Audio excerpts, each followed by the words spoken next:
Est-ce le bon moment pour vendre certains de vos biens immobiliers? On en parle tout de suite.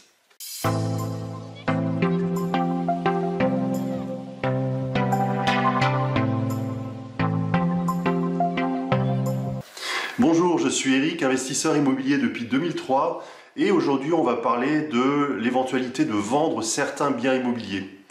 Personnellement, cette année, j'ai vendu quelques-uns de mes biens immobiliers, de mes appartements. Et alors, on peut se poser la question, pourquoi vendre certains biens immobiliers alors qu'ils sont encore rentables? C'est ce qu'on va voir dans cette vidéo. On va déjà voir les raisons qui peuvent amener à vendre un bien immobilier. Et ensuite, on va voir également comment décider de vendre ou pas un bien immobilier. Et dans une dernière partie, je vous parlerai aussi des moyens de réinvestissement du bénéfice généré par la vente. Alors restez bien jusqu'à la fin de la vidéo. Bon, pourquoi vendre un bien alors qu'il est encore rentable? Une des premières raisons, ça peut être parce que le prix de l'immobilier a beaucoup augmenté, ce qui est le cas d'ailleurs aujourd'hui. Moi j'ai des biens, en l'espace de 5 ans, ils ont plus que doublé de valeur.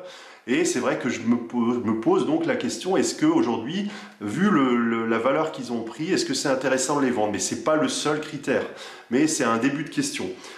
Un autre critère, ça peut être que certains biens sont plus durs à gérer et à louer. Notamment, on le voit assez vite quand on a plusieurs biens, il y a des biens qui roulent vraiment très facilement, on n'a quasiment rien à faire, et il y en a d'autres qui prennent beaucoup plus de charge mentale et qui sont moins tranquilles.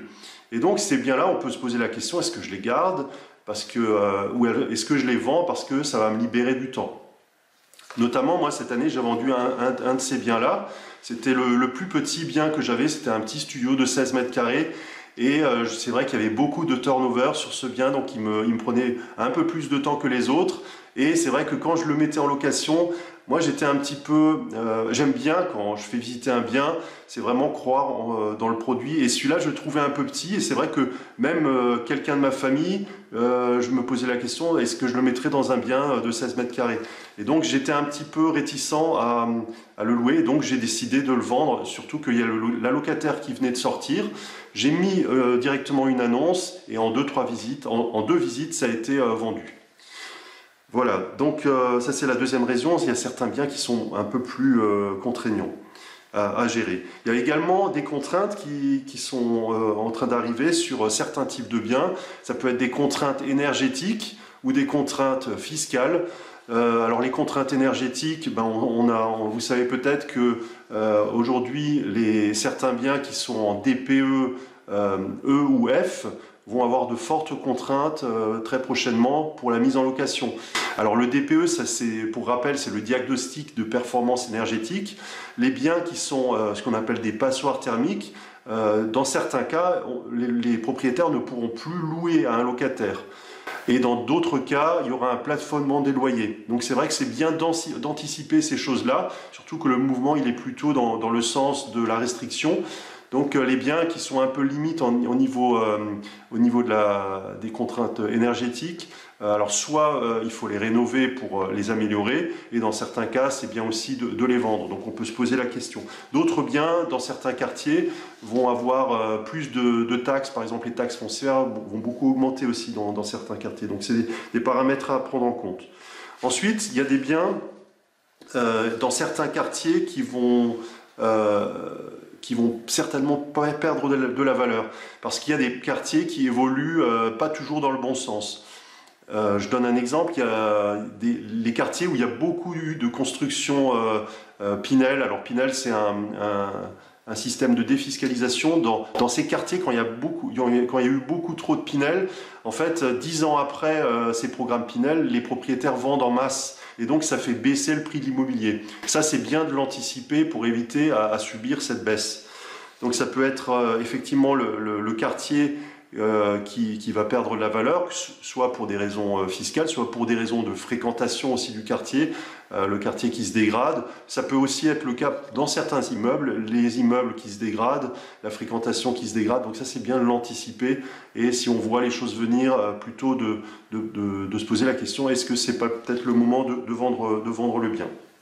D'ailleurs, un des biens que j'ai revendu cette année, c'est un 2 pièces qui se trouvait justement dans un quartier où il y a eu beaucoup de construction Pinel autour et où la qualité de l'immeuble se dégradait un petit peu, la fréquentation. Il y avait quelques petits problèmes avec le voisinage, donc j'ai décidé de le revendre et je l'ai revendu encore loué à une SCI d'investissement.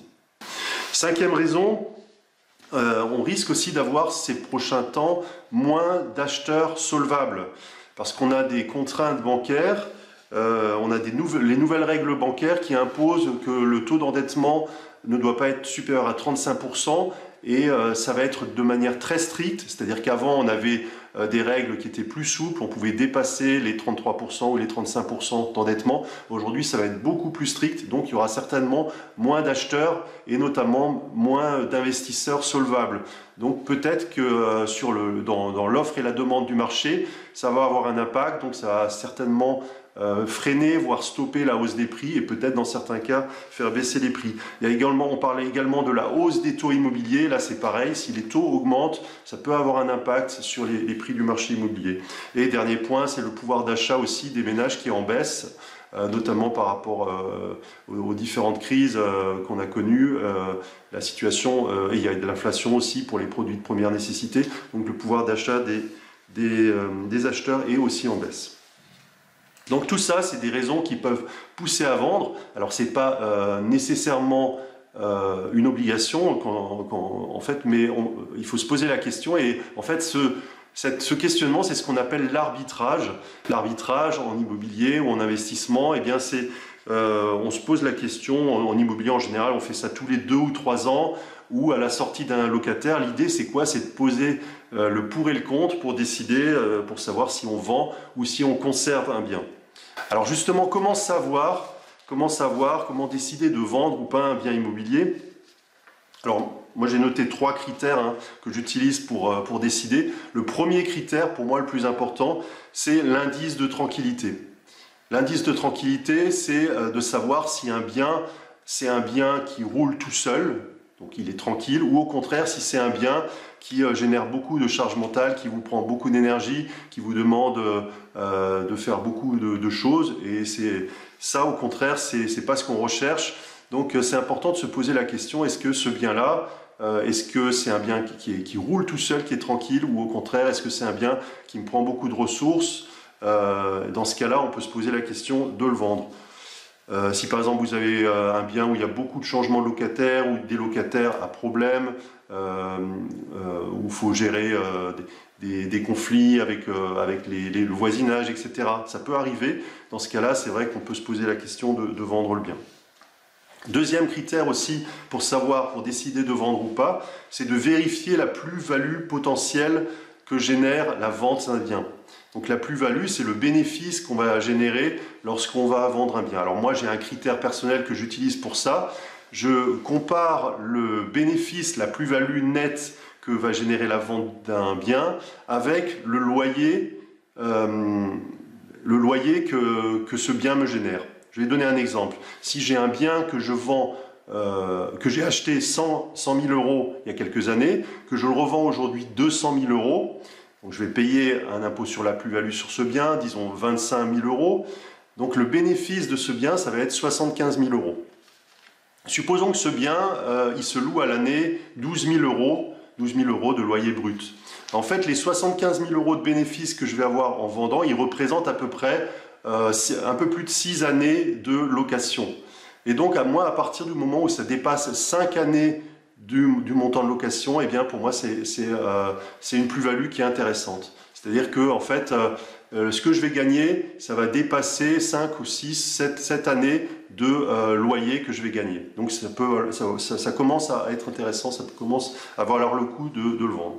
Troisième critère pour décider de vendre ou pas, c'est tout simplement d'anticiper les changements qu'il peut y avoir dans le quartier ou dans l'immeuble. Si vous voyez que les choses vont dans le mauvais sens, c'est peut-être le moment aujourd'hui de vendre avant que ça soit trop tard.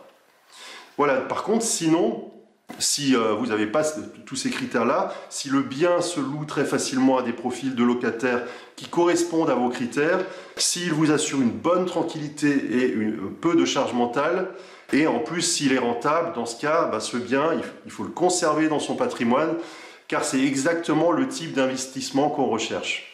Donc ça, c'est un bien qu'on va garder voilà, même à vie dans son patrimoine parce qu'il roule bien.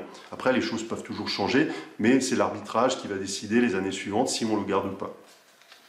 En conclusion, je dirais que c'est des questions qu'il faut se poser assez régulièrement. Alors, dites-moi en commentaire si vous pensez vendre ou vous avez déjà pensé à cette possibilité de vendre un ou plusieurs de vos biens. Dites-le moi en commentaire. Après, la question qui peut se poser aussi, c'est une fois qu'on a vendu son bien, donc le bénéfice qu'on récupère, qu'est-ce qu'on en fait? Parce qu'on va avoir donc une somme sympathique sur son compte en banque. C'est pas nécessairement la meilleure idée de le garder sur son compte en banque.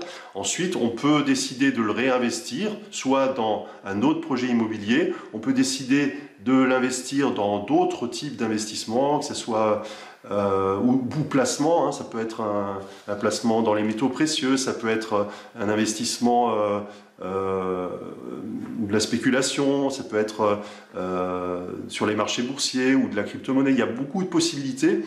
Dites-moi en commentaire si d'autres investissements que l'immobilier vous intéressent. Dites-moi en commentaire ce qui vous intéresse comme autre type d'investissement, parce qu'aujourd'hui, c'est aussi important de diversifier ces investissements.